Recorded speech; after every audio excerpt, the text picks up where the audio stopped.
how does US stock market work or Chinese stock market work, or how does European markets work. If you want to, let's say, invest into the entire Brazilian market, you'll have an ETF.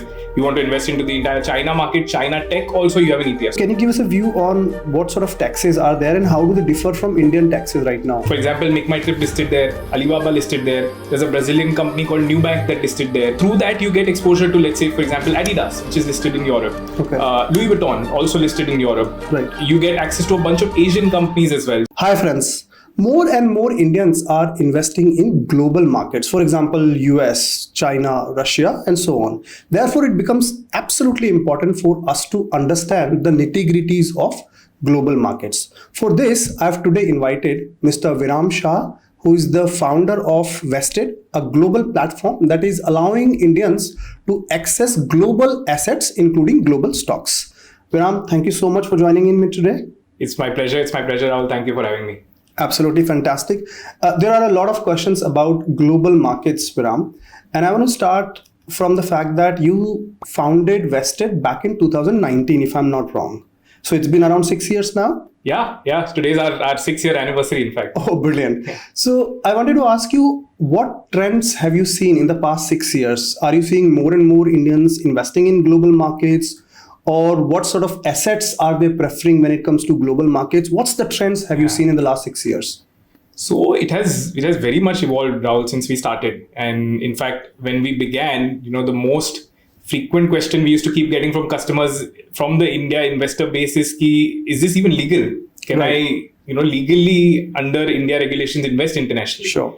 And what we've seen is now that question's gone away. Mm-hmm. Now people have become educated that, okay, there is the LRS scheme of the RBI and within that you can invest a certain amount. So now the questions are a lot more evolved. Right. And that has also reflected in the kind of investments people are making. And we are seeing that. So early on, it used to be the typical kind of FANG investments, the brands that you tend to start investing in that the earliest. Now there are sub-themes that we are starting to see which people are taking advantage of in the global markets, which are very interesting. Like, for example, earlier this year, we saw people start to adopt a US plus strategy. So right. As the US tariffs started coming in and a lot of sort of news around how the US economy is going to do started coming in, people started looking at other geographies as well. And you can, through the US markets, invest in the entire world pretty much. Right. So we saw interest come up in Europe, interest in China, interest in Brazil. Right. And so that to us is exciting because that means that now the investor is evolving and they're building a truly global portfolio. So right. It's been a long journey from a product standpoint, of course, but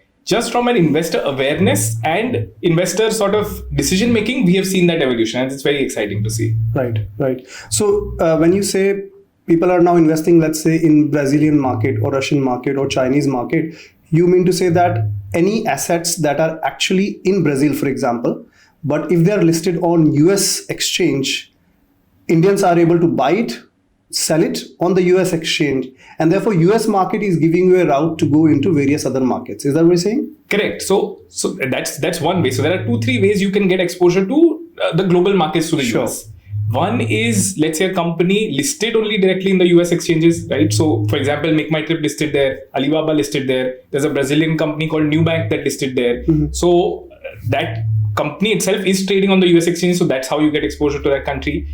The second is there are a lot of what they're called as ADRs or American Depository Receipts, right? Which basically means the company is trading somewhere else, but somebody has issued depository receipts which track the underlying company. Right. So through that, you get exposure to, let's say, for example, Adidas, which is listed in Europe. Okay. Louis Vuitton, also listed in Europe. Right. You get access to a bunch of Asian companies as well. So, through that, you can, like BYD, for example, a lot of people, are interested in BYD. That's available through an ADR in the US markets, right? So that's the other way you can access the world. And the third is through ETFs, right? Which basically there are any country that you pick, there are ETFs available in that. So if you want to, let's say, invest into the entire Brazilian market, you'll have an ETF. You want to invest into the entire China market, China tech, also you have an ETF. So that's the other route that we've seen people adopting. Just pick an ETF if you have a country view, particularly. Right. So why do you think it becomes important for Indian investors to look into global markets, given the fact that we keep hearing that India is a long-term structural growth story. Indian markets are doing pretty well over a longer period of time. Of course, there are short-term blips and things like that. why do you think it becomes important for Indian investors to look at global markets? Yeah. So it's the primary thing is diversification essentially, and we've spoken about this a lot. And to set the context, it's not just India. So we've seen this trend play out as a country becomes developed. Right. The investments tend to sort of start getting diversified globally as people, one, tap out of domestic opportunities, but second, also start to build a more sustainable portfolio. Right. Some data points, like for example, today the UK, almost 40% of financial assets are diversified globally. US and Japan, 20% are diversified. China, even with strict foreign exchange controls, has about 5 to 10% today diversified globally. In terms of this is individuals' financial assets. Right. And India today would be anywhere between 0.5 to 1%. So we are very under diversified in terms of the sort of benchmark that's been set. But what we will see as the country becomes wealthier, as people start investing into India markets only, which is the new phenomenon over the last 5-10 years, they will also then graduate, okay, how can I invest internationally so that you reduce the geopolitical risk in your portfolio, you reduce the currency risk in your portfolio.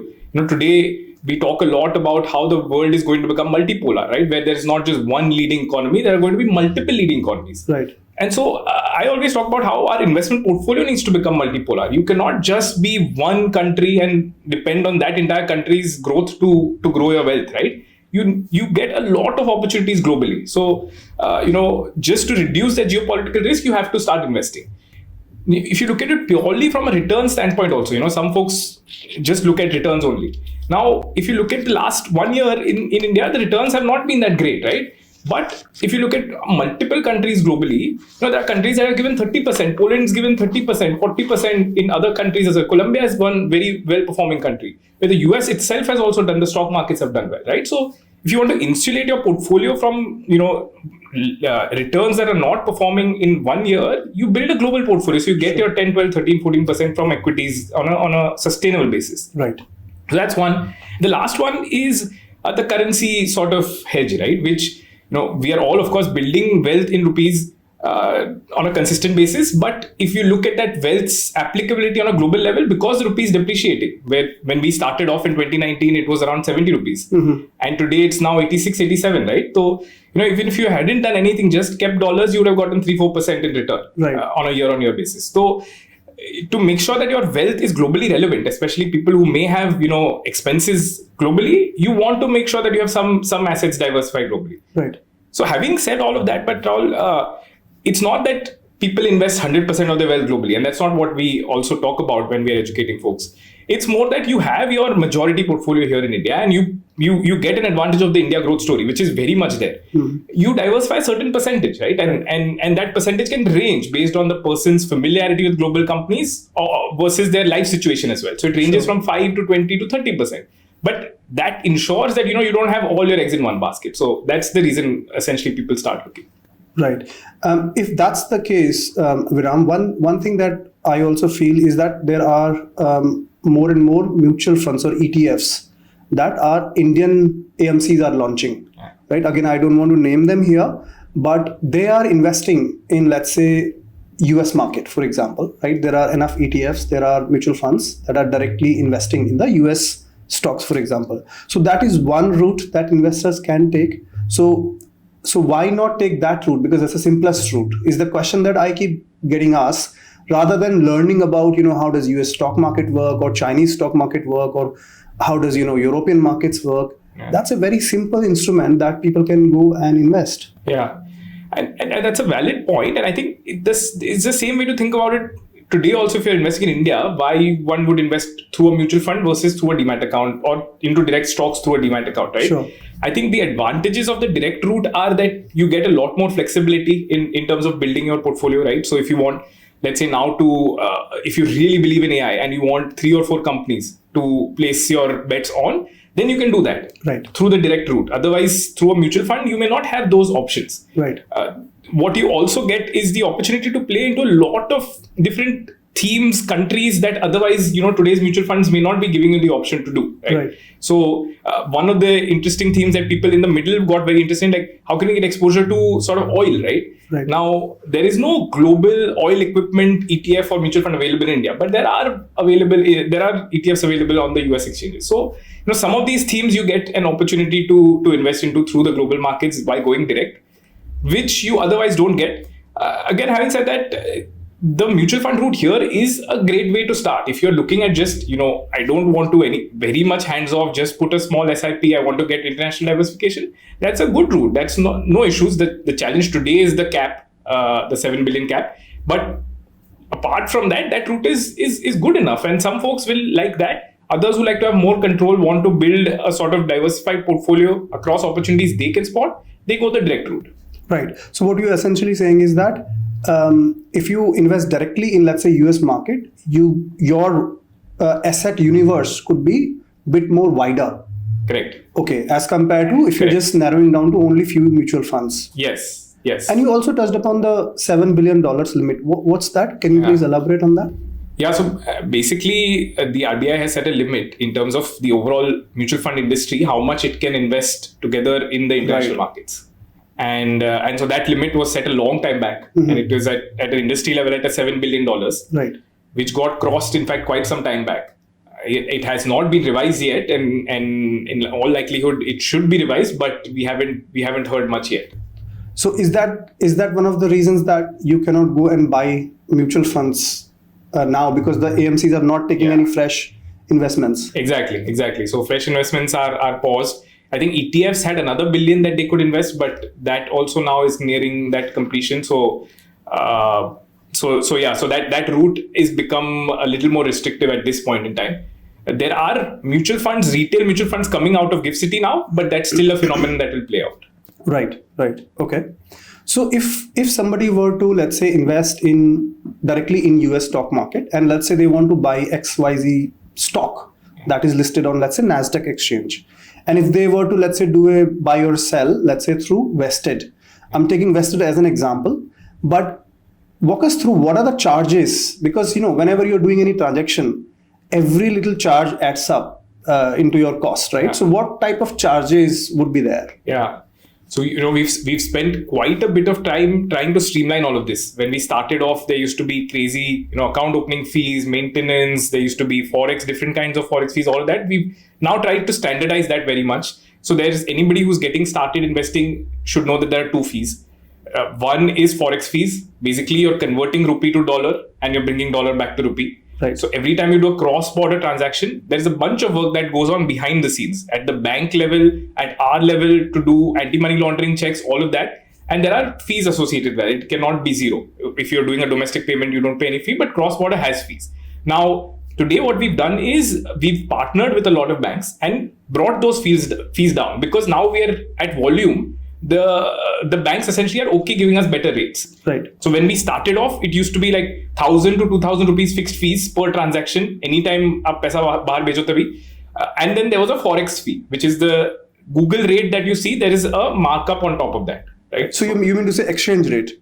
The exchange rate. Correct. Okay. So if, let's say, $1 is 87 rupees today. Yes. And if I'm giving 87 rupees to Vested, I may not get $1 back because there is a markup on that. Correct. How much that markup is typically? Exactly. So coming to where we brought it now, the fixed fees have gone away. So there is no fixed fee per transaction with our partner banks. Right. The markup today on Vested ranges bank to bank, but it's typically 1 to 1.5% one way. Right. So when you're sending rupee to dollar, it's 1 to 1.5%. That's, अगर आप कोई भी reports देख लो globally of foreign exchange fees, the average tends to be 3 to 5%. Right. So we brought it down significantly. I think as we scale, it will still come down lower. Right. But it will not go very lower. Like you should have expectations कि 0.7 to 1.5 max वो range में ही रहने वाला है. उससे कम होना is very difficult today. Right. Right. So that's one way, and there's the same exact concept, the reverse. Right. So there is no fixed fee now. Earlier there used to be a fixed fee about $30-40 निकल जाता था whenever you bring the money back. Now that's not there.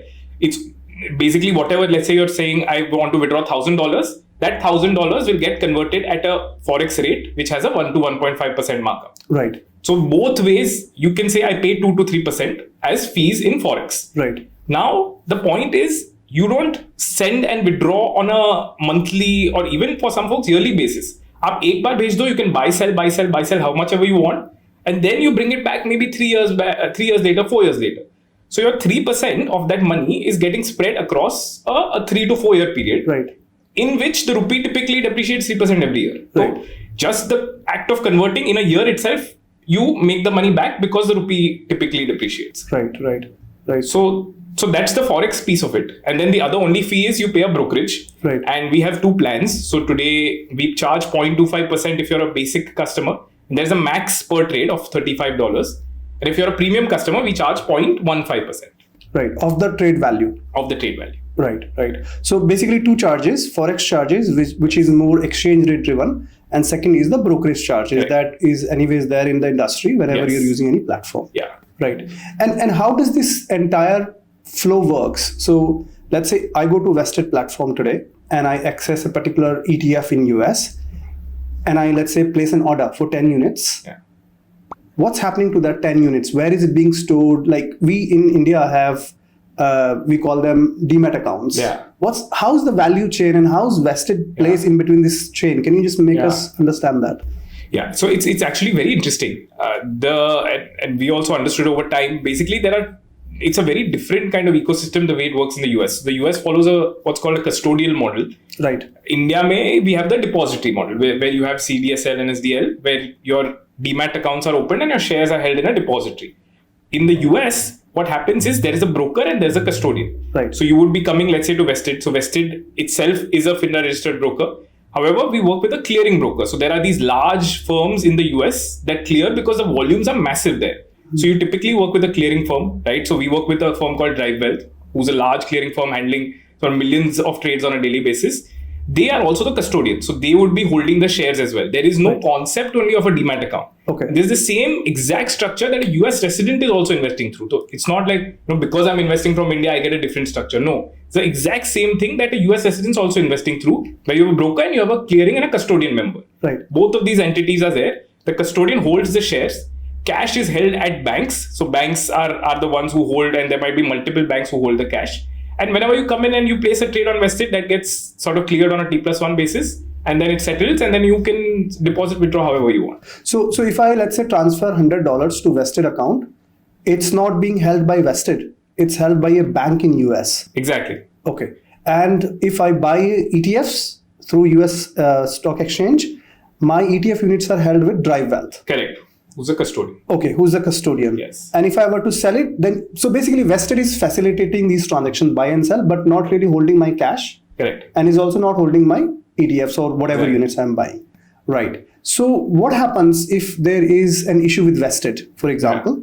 And I'm just thinking through from a business continuity perspective. Yeah. Let's say Vested website is down for whatever reason. Yeah. How do I access my units? Yeah. No, it's a very fair question, and one that a lot of customers actually, when they're starting off, ask us. So there are 2 or 3 checks in place. One is the fact that we also are registered with the US regulators. So we're registered as a broker dealer with FINRA, who is basically the authority that regulates brokers. So SEC is the SEBI equivalent. And there is a sub-organization called FINRA, which is specifically for broker dealers only in the US. Right. So we ourselves are regulated. So it's a strict oversight in terms of all the processes and making sure that customer money is always held safe. We are not commingling anything of that sort. Right. So that check is there. Then there is the other check of working with a large custodian who's holding today now hundreds of billions of dollars. They too are under the oversight of the regulator there. Right. So the chance of anything happening is minuscule. Right. Even if there is something that happens, unfortunately, there is a insurance that is given to each account. And so basically it's very interesting how it works. All brokers combine and pay a fee to an organization called the Securities Investor Protection Corporation, SIPC. And that pool is used to insure all accounts. Right. Anything happens to a broker, custodian, us or our clearing member, worst case, if the assets are also not found, there is an insurance up to $250,000 for equity and $250,000 for cash. Right. So that insurance will be invoked to be able to help you get your assets back. But it's very, very rarely been invoked at all. I think once or twice in the history. And all of these checks before that make sure that nothing happens. Right. And in the last 6 years of Vested journey, have your platform, has it been running up and live 7 days a week, 365 days? or have there been down times where people are not able to access it? What's been the track record so far? Yeah, no, I mean, transparently, there have been downtimes, and we have learned from those downtimes. We have, as the company has grown, as more and more people have come on board, making sure that our technology systems are resilient. Typically, a downtime happens if a lot more traffic comes than expected, and that has happened maybe a couple of times in the past. And now we've made our systems so resolute that one, there's a backup. If our core platform is down, there's a backup platform that comes up so that you are never restricted from placing trades.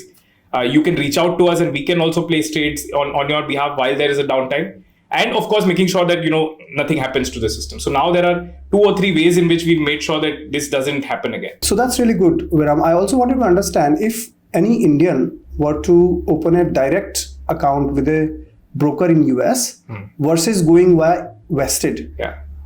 What are the pros and cons? If you can just sort of help us understand this chain, that will also, hopefully viewers will understand that, pros and cons. Yeah. So the option to actually open an account with a few US brokers has always been there. Right. It's in the past 10, 15 years, in fact. What we have really solved for is how can we make it unique for the Indian investors' needs. Okay. And there are a few specific needs that I can even point out, right? One is the money movement, like we talked about. We have partnerships with banks here in India to smoothen the money movement, reduce the fees, which otherwise you don't get access to with a US broker who doesn't really, you're a small part of their customer base, right? For us, Indian investors are the customer base. So we build everything for them. So money movement is one. The second is making sure as per India regulation. So RBI has said there are certain things you cannot invest in. Like, for example, you cannot do derivatives trading. Okay. You cannot take margin. Now we have a first layer of check on our end. We anyway don't offer those products so that we make sure our customers are compliant. But sometimes when you're going to an international broker who has a one size fits all kind of platform for everybody across the world, they will not localize it for you. And so you may inadvertently, end up investing in something which is not allowed in India. So we help take care of that. And then the third big one is from the taxation standpoint. It's a little complicated if you're investing internationally, right? Because naturally, आपके investments dollars में है, so you need to convert them to rupees, and there are certain sort of ways in which the tax code says that you can convert it. Also, there is a March to April here versus Jan to December there, right? So, how do you convert that, what you get from a US broker to your cycle here in India? All of that nobody helps with. So this we again specifically solved, making sure a simple report you get your holding statement, which you can upload onto the ITR platform, all of those things. So just making life easy for the Indian investor base is what we do. I think, a little bit better than maybe somebody who just has like a platform for everyone. Right. So you've pretty much customized the offering, the front end of it, so that it suits to Indian customers. Right. You also touched upon the taxes in US. Yeah. So can you give us a view on what sort of taxes are there and how do they differ from Indian taxes right now? Correct. So now it has actually, after this last budget also, has gotten much more streamlined. It's simple. So there are two of course taxes, but one looks at capital gains and dividends tax, right? When you're investing. So capital gains, there are no capital gains you have to pay in the US. Right. It's all only where you're resident. So if you're resident in India, then it is as per the India laws. And here it's simple. It is short term if it's less than 2 years, and that is as per your income tax slab. If it's more than 2 years, it's long term, and that is 12.5%. Earlier, there used to be indexation and all that. Now that has become streamlined. So that's the simple thing on capital gains. And then on dividends, there is a withholding in the US. Now, India and the US have a double tax avoidance agreement, which is called the DTA. It basically means that you can take credit for the withholding. So US withholds 25%. So if you're getting a $100 dividend, 25% will be withheld there. Right. Now you can, in your tax filing here, there's a form 67. You can say that, okay, I have paid $25 in the US, cite the double tax avoidance and say that I will not pay taxes on that 25 here again. Right. So that also we give to the customer. So then that helps streamline the dividend taxation part as well. So right. Those are the two things. So those are two types of taxes. When it comes to the short-term definition for Indian equities, that is 12 months. Yes. But for US equities, it is 2 years. Correct. It's in 24 months. Yes. So that's the difference, but the slab rates are exactly the same. Correct. So short term is as per your income tax slab, and long term is 12.5% as of now. Correct. Another question I had was, okay, so on vested, you have got access to US stock market. Are there any other markets directly I can go and invest in? Yeah, so not currently in terms of direct. What we are now opening up is global mutual funds. So you will be able to access other markets through mutual funds managed either through GIFT City, so by Indian asset managers who are offering global markets, or by the likes of Fidelity, BlackRock. Those are listed in Europe typically, these mutual funds. So you can access the China markets, Europe markets through these mutual funds. Right. In terms of direct equities, on our radar next is the European markets. At least that's what customers have been asking for. And some of the other Asian markets like Singapore, Hong Kong, etc. are on our radar. So our goal is, if you're invested, one, you should be able to invest across asset classes that are allowed by regulators in India. And second, you should have access to at least the top 5 markets in the world. Right. So today you have the India markets, you have the US markets. What are the other top markets that are still not, or exchanges that are still not accessible? So that will typically be Hong Kong, that will be London. So those are the ones that we want to enable, so that at your fingertips now you can create a global portfolio. Right. And how long will it take for you to, is there a plan right now you guys are working on? Yeah, very much. So now I think now that the foundation for the platform is set, right, in terms of the end-to-end journey, taxation, all of those things, now it's how can we enable asset classes. So in the next 6 months or so, I think we would look to launch other exchanges on our platform as well. That was brilliant. Thank you so much, Viram. I think there are a lot of inputs here that I could understand about investing in global equity markets. And from a viewer's perspective, if you guys have any questions, let me know in the comments. We'll try to reach out to Viram again and try and create a FAQs, if you like, about global markets, so that, our intention is that you learn about anything that you're about to venture or not venture, either way, so that you become an educated investor. With that, Viram, thank you so much. And I look forward to have you again at some point in time. Great. Thank you. Thanks a lot, Rahul. It was great. It was great being here. Thank you. Thank you.